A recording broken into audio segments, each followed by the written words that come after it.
teman-teman semuanya, ketemu lagi sama saya Jun, dan saya ucapkan terima kasih buat teman-teman yang sudah menonton video saya. Selanjutnya ada komen dari teman-teman, diantaranya Riko D dan Kasih. Kayaknya beberapa teman-teman ini memang banyak yang tertarik dengan DSO ya. Mari kita baca saja dari Agan Kasih. Bang, coba tracking DSO kapan-kapan. Oke, sudah ya kemarin. Dan dari Riko D ini, ayo bikin lebih banyak konten dengan DSO Bang. Untuk pemotretan objek DSO ini, kalian bisa menggunakan Star Tracker. Dan beberapa waktu yang lalu saya sudah membahas tentang Star Tracker Latte V3, di mana tracker Latte V3 ini sudah equatorial dual drive.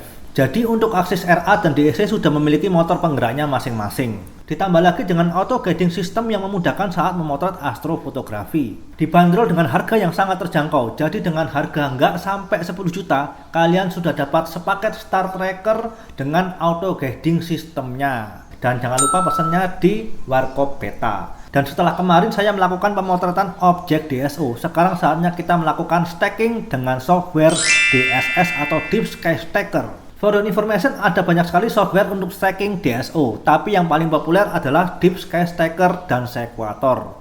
Nah, buat teman-teman yang kepingin softwarenya, link saya sertakan di deskripsi ya. Teknik stacking foto ini bertujuan untuk menggabungkan beberapa frame menjadi satu foto agar memiliki detail ketajaman dan fokus yang merata di semua bagian. Seperti halnya foto panorama, menggabungkan beberapa frame foto menjadi satu kesatuan. Hanya saja panorama ini berfungsi untuk menyambung atau menjahit beberapa foto untuk menghasilkan foto yang memanjang atau melebar baik secara horizontal atau vertikal. Sedangkan teknik stacking foto berfungsi menumpuk banyak file menjadi satu kesatuan. Buat teman-teman mohon dipahami terlebih dahulu bahwa video ini bersifat subjektif ya, karena tiap orang memiliki cara yang berbeda-beda untuk stacking dan editing. Yang ada di video kali ini adalah cara editing menurut pemahaman saya. Jadi kalau teman-teman cocok silahkan diikuti, kalau tidak cocok ya tidak perlu diikuti ya. Di video saya kemarin tentang Latte V3 terlihat bahwa saya melakukan pemotretan astrofotografi dengan berbagai macam exposure. Mulai dari 15 second, 30 second, hingga 240 second. Nah, di sini adalah hasil file-file foto Orion Nebula saya dari 15 second hingga 240 second. Tapi di video kali ini karena hanya sebagai contoh, kita coba dulu stacking foto yang menggunakan mode sequence long exposure 30 second sejumlah 17 frame. Biar kita tahu kenapa foto astro harus melalui proses stacking ya guys. Kalau teman-teman mau lebih bagus bisa menambah jumlah frame, misalkan 25 frame atau bahkan 100 frame sekalian. Karena tidak ada acuan khusus seberapa banyak jumlah frame yang boleh atau yang kurang untuk stacking. Semakin banyak jumlah foto yang ditumpuk akan menghasilkan gambar dengan detail yang semakin tebal. Inilah tujuan utama dari proses stacking ini. Tapi perlu teman-teman ketahui juga bahwa selama pemotretan astrofotografi, misalnya selama kurang lebih 2 jam ya, teman-teman akan mengalami banyak sekali hambatan dan gangguan, mulai dari lensa yang berembun, awan, kabut, rasa lapar, kedinginan, hingga angin yang kencang, dan ini juga berpotensi membuat kamera kalian berguncang. Sekarang mari kita buka software DSS atau Deep Sky Stacker terlebih dahulu ya. Kalau teman-teman lihat ini di menu sebelah kiri atas ada menu Open Picture Files, yang berarti ini adalah light frame atau hasil foto dari kamera kita saat melakukan astrofotografi. Yang berikutnya adalah menu Dark Files. Dark File ini merupakan file yang bertujuan untuk mengurangi noise pada frame kalian. Harusnya proses pemotretan Dark Files ini dilakukan saat pemotretan berlangsung. Masalahnya, kesempatan untuk memotret astrofotografi ini juga tidak banyak karena kendala cuaca dan alasan lain. Jadi pemotretan dark files ini boleh dilakukan kapanpun dengan catatan kondisi pemotretan bisa disimulasikan. Cara memotretnya adalah dengan menutup lensa kalian dengan tutup lensa dan potret lagi dengan mode sequence long exposure yang sama dengan file light frame kalian. Dan di sini file light frame saya adalah 17 frame di 30 second. Nah, sampai di sini sebenarnya teman-teman kalau mau melakukan stacking hanya menggunakan file light frame dan dark file saja sudah cukup. Tapi kalau teman-teman ingin hasil yang lebih maksimal, bisa melakukan tahap berikutnya ya. Nah, yang berikutnya adalah tahapan flat files. Tujuannya adalah untuk mengatasi vignette pada lensa kalian. Hal ini perlu dilakukan jika lensa kalian menghasilkan vignette pada foto. Tapi jika tidak ada vignette ya tidak perlu dilakukan ya. Untuk cara memotret flat files ini adalah gunakan mode kamera AV setting diafragma yang sama dengan light frame. Light frame yang saya pakai adalah f28, jadi disamakan saja. Lensa dan focal length-nya juga harus sama dengan light frame. Lalu pasang kain putih atau tisu di depan lensa, diikat dan jangan sampai ada lubang. Harus benar-benar tertutup dan jangan sampai ada kerutan ya. Selanjutnya beri senter di depannya atau bisa juga diarahkan ke langit dan foto sebanyak 10 hingga 20 frame. Yang selanjutnya adalah dark flat files ya. Kalau ini sebenarnya nggak terlalu perlu, saya juga nggak pernah pakai ya. Lalu yang berikutnya adalah offset atau bias file. Tujuannya untuk menghitamkan langit dan mengurangi noise sedikit. Caranya adalah tutup lensa kalian dengan tutup lensa, lalu setting kamera kalian dengan shutter speed tercepat. Di kamera saya Canon 6D, shutter speed tercepat adalah 1/4000. Lalu diafragma dan ISO harus sama dengan light frame, yaitu f28 dan ISO 400. Drive setting continuous dan langsung foto sebanyak 10 hingga 20 frame.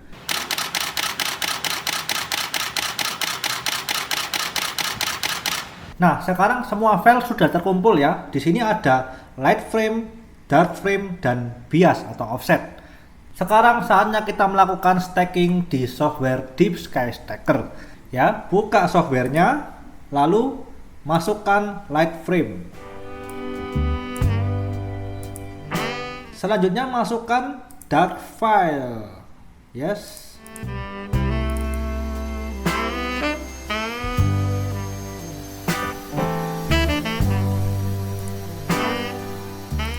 Dan selanjutnya saya memasukkan offset atau bias ya.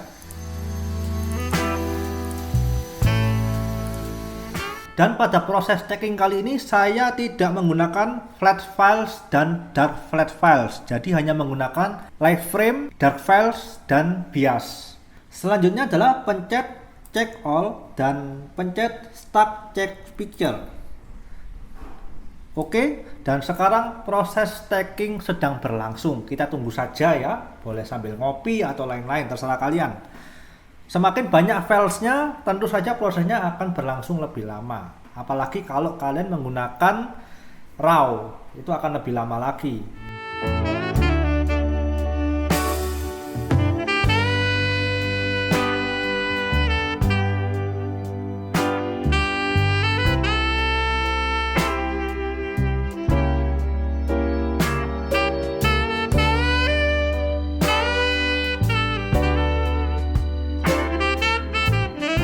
Nah, hasil file stackingnya sudah jadi dan ekstensinya adalah TIFF 32 bit.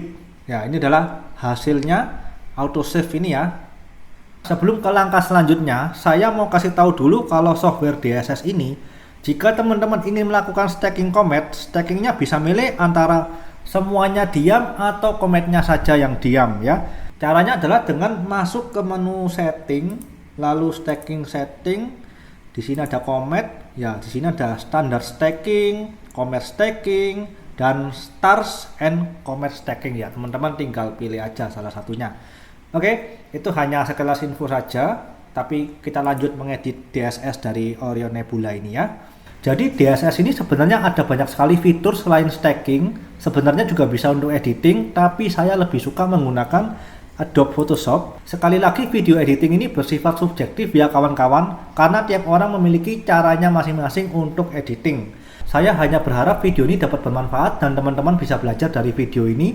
Apabila caranya cocok silahkan dipakai, tapi kalau nggak cocok ya nggak usah diikutin ya. Ya saya buka aja Adobe Photoshopnya dan kita akan melakukan editing lanjutan. Apabila teman-teman lebih suka menggunakan Adobe Lightroom juga boleh, tapi saya menggunakan Adobe Photoshop ya. Oke, kita masukkan saja autosave ke Adobe Photoshop. Nah, awalnya setelah file kita masukkan ke dalam Photoshop, ini formatnya masih TIFF ya. Kita ke menu Image, Adjustment, Exposure, lalu setting gamma. Ya, bisa ditambahin kira-kira 2 atau 3. Ya, saya pakai 2 aja ini ya gammanya. Oke. Selanjutnya, tahap yang paling perlu diperhatikan adalah kita harus merubah data file dari 32 bit menjadi 16 bit. agar proses editing bisa lebih mudah. Dan kalau dirasa komputer kalian nggak sanggup mengedit file 16 bit, bisa diturunkan lagi menjadi 8 bit untuk menghemat RAM dan space hard disk. Untuk metodenya exposure dan gamma aja, dan biarkan keduanya bernilai 0 dan klik OK ya. Buat info teman-teman semuanya, seperti yang tertulis di window informasi pada kolom PSCS ya, dari semula file data 228,4 M pada mode 32 bit, dan ketika dirubah menjadi 16 bit, file akan menurun drastis menjadi 114,2 M. Ini seperti halnya kita merubah format RAW menjadi JPEG, data menurun, kualitas juga menurun. Hanya saja jika diperlukan untuk menghemat RAM dan prosesor, bisa dilanjut ke mode 16 bit. Selanjutnya, silakan olah foto secukupnya dengan cara kalian masing-masing. Kita ke menu Image, Adjustment, Level, atau teman-teman bisa pencet shortcut Ctrl L. Nah, panah kiri sebelah sini, ini adalah shadow, yang tengah adalah midtones, dan yang kanan adalah highlight. Kita paskan aja bagian midtones-nya. Hal ini tidak ada acuannya, jadi sesuai dengan feeling kalian masing-masing ya.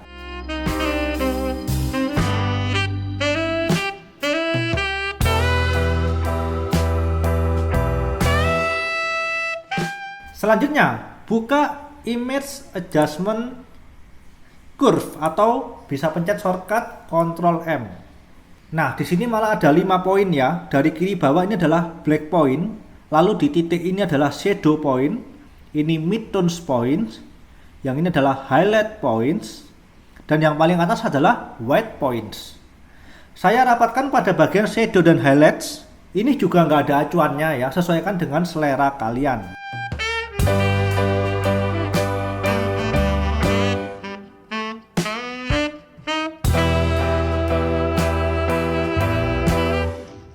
Pencet OK. Nah, sampai di sini ternyata saya masih belum puas dengan hasilnya, dan kita bisa mengatur level lagi. Buka Image Adjustment Level atau Ctrl L.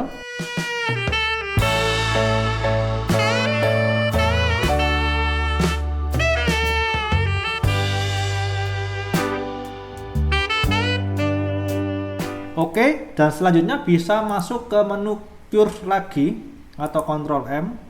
Ya, kita sesuaikan aja lagi. Nah, seperti ini hasilnya teman-teman. Ya, bisa kita lihat. Kalau belum puas, bisa menambahkan lagi sekali lagi dengan level dan curve. Tapi kalau misalkan sudah puas, nggak apa-apa. Dan selanjutnya kalau misalkan belum puas lagi, ada cara, yaitu shortcutnya Ctrl Shift A. Pencet aja Ctrl Shift A.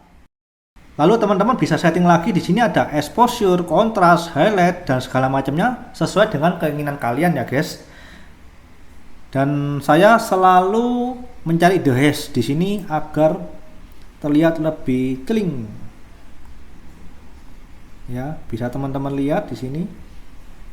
Ini 30 aja, nggak perlu banyak-banyak. Oke, cukup. Kalau kurang exposure-nya bisa ditambahkan exposure-nya, tapi saya rasa ini sudah termasuk cukup. Pencet OK. Selanjutnya teman-teman bisa save. Boleh save dengan format TIFF, bisa juga save dengan format JPEG. Tapi kali ini saya save dengan TIFF terlebih dahulu, karena ini hanya exposure 30 second doang ya. Jadi saya save-nya 30 second 17 frame aja, formatnya masih TIFF. Save, compressionnya none supaya hasilnya tidak terkompres. Oke, dan hasilnya seperti ini.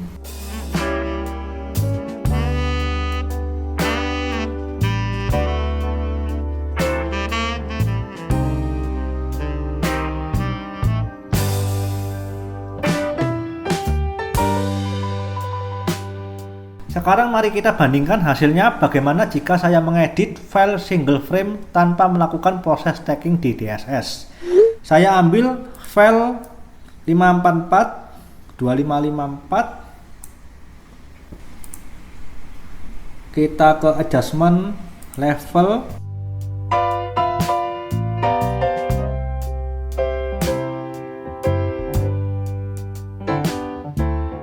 Ya, bila teman-teman lihat di sini pada bagian core atau tengah dari Orion Nebula sudah mulai overexposure ya, atau terbakar nih, overlighting, karena kita tidak melakukan proses stacking. Jadi ini hanya menggunakan single frame saja. Saya save 30 second 1 frame. Ya, ini JPEG ya, formatnya 12 maksimum, oke. Dan seperti inilah perbedaannya ya teman-teman. Yang ini adalah hasil foto single frame tanpa proses stacking di DSS, dan yang ini adalah proses stacking 30 second dengan 17 frame. Dan saya juga mengedit yang menggunakan 74 frame. Yang lengkap ya, hasilnya seperti ini.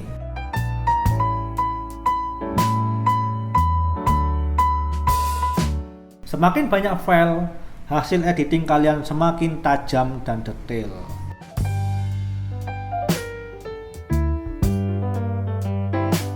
Nah, sekarang teman-teman jadi tahu perbedaannya bahwa hasil foto yang sudah di stacking terlihat lebih jernih dan tajam dibandingkan dengan foto single frame atau tanpa stacking. Semakin banyak file, hasilnya semakin bagus. Berikutnya saya ingin menjelaskan teknik lanjutan buat teman-teman yang ingin mempelajari lebih lanjut ya. Nah, di foto ini setelah kita edit akan terlihat banyak sekali bintang. Nah, bagaimana jika teman-teman tidak ingin bintangnya terlalu banyak ya? Teman-teman bisa menggunakan tambahan software StarNet++. Nah, kalau teman-teman mau download, link saya sertakan di deskripsi ya. Sebelum kita lanjut mengedit di software StarNet++, teman-teman harus tahu terlebih dahulu kalau software StarNet ini hanya support format TIFF mode 16 bit saja. Jadi kalau formatnya JPEG harus diubah dulu ke TIFF. Nah, begitu juga hasil dari DSS yang masih 32 bit harus diubah ke 16 bit terlebih dahulu dengan cara di Photoshop tadi ya. Ya, di sini image mode ubah ke 16 bit, olah foto secukupnya, bukan sampai selesai ya. Lalu save TIFF seperti ini. Image compressionnya di-nonkan aja supaya hasilnya besar, tidak terkompresi. Pixel ordernya interleave dan byte ordernya IBM PC. Klik OK ya. Sekarang saya buka folder software dari StarNet ya. Foldernya ini seperti ini. Dan di sini ada foto dengan nama Starless. Ini adalah foto bawaan dari softwarenya. Ini saya cut atau Ctrl X. Saya pindahkan dulu keluar karena ini adalah bawaan dari Starless-nya. Kalau enggak nanti bisa ketumpuk. Lalu saya ambil file yang TIFF tadi, yang TIFF-nya ini kayak ini ya. Ya, ini TIFF saya cut.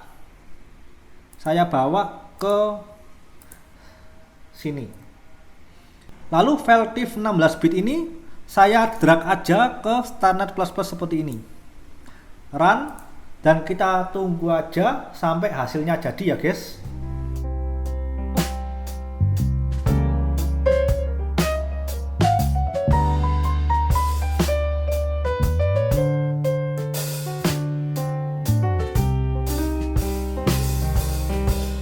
Nah, sekarang hasil dari foto Starless saya sudah jadi. Oke, sekarang kita buka. Nah, harus teman-teman ketahui bahwa hasil dari software StarNet ini akan mengurangi ketajaman dari hasil gambar atau foto kalian. Bahkan akan terjadi ketidaksempurnaan editing. Seperti ini contohnya.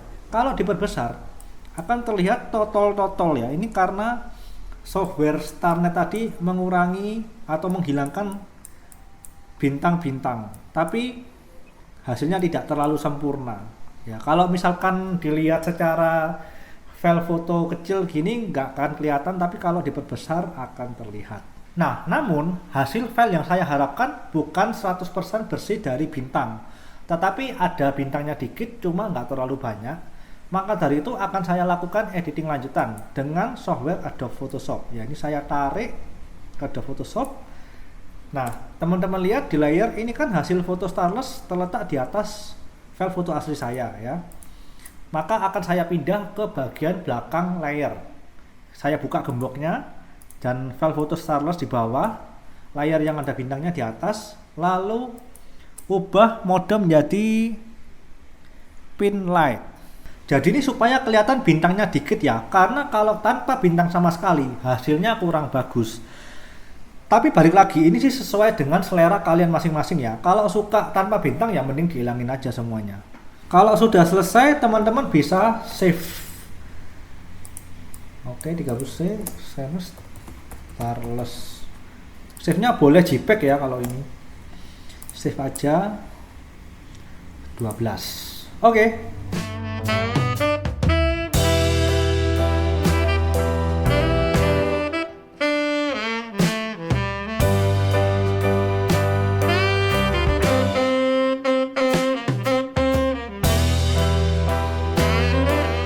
Sekian video kali ini. Jika teman-teman ingin menambahkan informasi, silahkan tulis saja di kolom komentar. Semoga video ini bermanfaat buat teman-teman semuanya dan sampai jumpa di video berikutnya.